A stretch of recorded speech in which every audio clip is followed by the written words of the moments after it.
Hello बच्चों। बच्चों, अब हम लोग काव्य भाग का पाठ 6 कवि रघुवीर सहाय के जीवन परिचय के विषय में जानेंगे कि कवि रघुवीर सहाय का जन्म कब हुआ था, कहाँ हुआ था, इनकी शिक्षा कैसी थी, इनकी रचनाएं कौन कौन सी थी, इन्होंने कौन सी भाषा शैली का प्रयोग किया और इनकी काव्यगत क्या विशेषताएं हैं। तो चलिए बच्चों, शुरू करते हैं कवि रघुवीर सहाय का जीवन परिचय। बच्चों, रघुवीर सहाय का जन्म लखनऊ उत्तर प्रदेश में 9 दिसंबर 1929 में हुआ। कहाँ पर इनका जन्म हुआ बच्चों? उत्तर प्रदेश में, लखनऊ के उत्तर प्रदेश में 9 दिसंबर 1929 में हुआ। वे मूलतः एक पत्रकार थे। क्या थे बच्चों? वे मूलतः एक पत्रकार भी थे। उनके पेशे का उनकी कविता पर प्रभाव देखा जा सकता है। जो उनका पेशा था उसका प्रभाव उनकी कविताओं में हमें देखने को मिलता है। लखनऊ विश्वविद्यालय से अंग्रेजी साहित्य में एमए करने के बाद उन्होंने प्रतीक, दिनमान और कल्पना पत्रिका के सहायक संपादन के रूप में अपना व्यावसायिक जीवन प्रारंभ किया। देखो बच्चों, कहाँ से इनके जो साहित्यिक था, जिन्होंने साहित्यिक भाषा में जो भी कार्य किया वो कहाँ से शुरू किया, उसके बारे में देखिए क्या है। लखनऊ विश्वविद्यालय से अंग्रेजी साहित्य में उन्होंने सबसे पहले एमए किया। उसके बाद उन्होंने प्रतीक, दिनमान और कल्पना पत्रिका के सहायक संपादन के रूप में अपना व्यावसायिक जीवन प्रारंभ किया।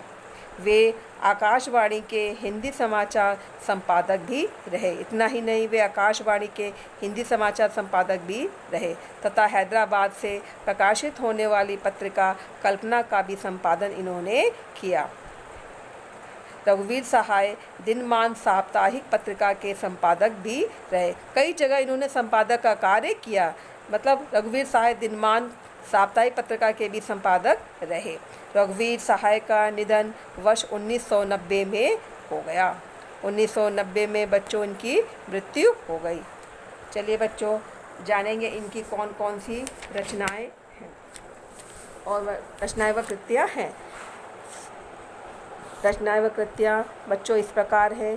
सीढ़ियों पर धूप में आत्महत्या के विरुद्ध हंसो हंसो जल्दी हंसो तथा लोग भूल गए हैं, इनके द्वारा रचित है। रघुवीर सहाय रचनावली के नाम से उनकी संपूर्ण काव्य रचनाओं को 6 खंडों में प्रकाशित किया गया है। जो इनकी रचनाएं हैं, रचनावली, उनको 6 खंडों में प्रकाशित किया गया है। वर्ष 1984 में लोग भूल गए काव्य संग्रह के लिए रघुवीर सहाय को साहित्य अकादमी पुरस्कार प्रदान किया गया। इसके लिए उनको बच्चों साहित्य अकादमी पुरस्कार भी प्रदान किया गया। किसके लिए? 1984 में लोग भूल गए काव्य संग्रह के लिए। ठीक है बच्चों। और इनकी भाषा शैली कैसी थी? सहाय जी ने यथार्थ जीवन के प्रचलित भाषा को बड़े सरल ढंग से प्रस्तुत किया है।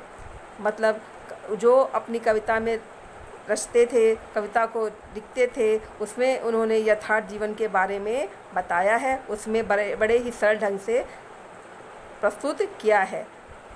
रघुवीर सहाय की काव्य भाषा का विकास उनकी काव्य दृष्टि के अनुरूप ही नयापन लिए हुए है। नई कविता के मुहावरे को सही अर्थों में उन्हीं ने पकड़ा है। उन्हें मुहावरा का भी बहुत अच्छा ज्ञान था।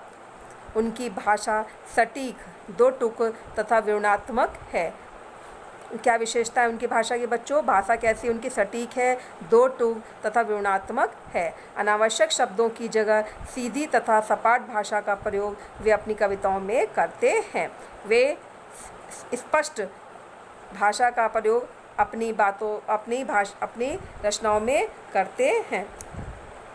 रघुवीर सहाय ने मुक्त छंद के साथ साथ छंदबद्ध कविताएं भी लिखी हैं। इसके अलावा उन्होंने मुक्त छंद के साथ साथ छंदबद्ध कविताएं भी लिखी है। जीवन के अनुभव की अभिव्यक्ति के लिए वे अपनी कविता की संरचना में कथा यथा वृत्तांतों का भी उपयोग करते हैं। उनकी कविताओं में लोक परिचित पर्यायवाची शब्दों तथा अलंकारों का भी प्रयोग हुआ है। सहजता, सपाटपन के साथ व्यंग्यात्मक तथा चित्रात्मक शैली की कविताएं रघुवीर सहाय के काव्य संसार का हिस्सा है। कविता में उत्तेजना है, आक्रोश तथा संवेदना के कारण उनकी रचनाएं प्रभावित होती हैं। इसके कारण उनकी कविताएं जानी जाती हैं।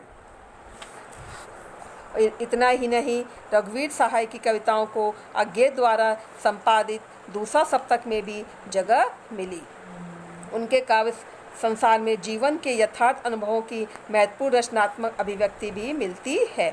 वे व्यापक सामाजिक संदर्भों को उसके अनुरूप अनुभव, निरीक्षण तथा बोध को कविता में स्थान देते हैं।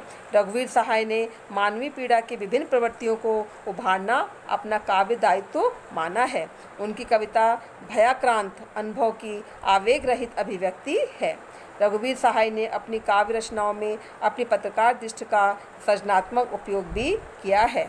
उनका मानना था कि अखबार की खबर के भीतर दबी और छिपी हुई ऐसी अनेक खबरें होती हैं जिनके केंद्र मनुष्य की पीड़ा होती है। कविता के अलावा रघुवीर सहाय ने रचनात्मक तथा विवेचनात्मक गद्य रचनाएं भी लिखी हैं। ये गद्य की भी रचना करते थे। इनकी काव्यगत क्या विशेषताएं हैं बच्चों, चलिए जाने। नई कविता के कवि डॉक्टर रघुवीर सहाय की कविताएं सच्चिदानंद हीरानंद वात्स्यन अज्ञेन की ओर से संपादित दूसरा सप्तक में प्रकाशित हुई हैं। जैसा कि बच्चों आपने इसके पहले भी वात्स्यन अज्ञे जी के बारे, उनके जीवन परिचय के विषय में भी आपने जाना था। उनकी कविता में आत्मपरक अनुभव नहीं है, अपितु जनजीवन के अनुभवों की रचनात्मक अभिव्यक्ति देखने को मिलती है।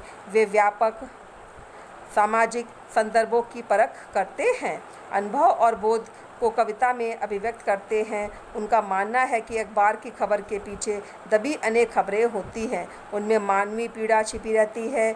वे बहुत सीधी और सपाट भाषा लिखते थे। इस प्रकार बच्चों ये रघुवीर सहाय कवि का जीवन परिचय था। उम्मीद है आप लोग को समझ में आ गया होगा। धन्यवाद बच्चों।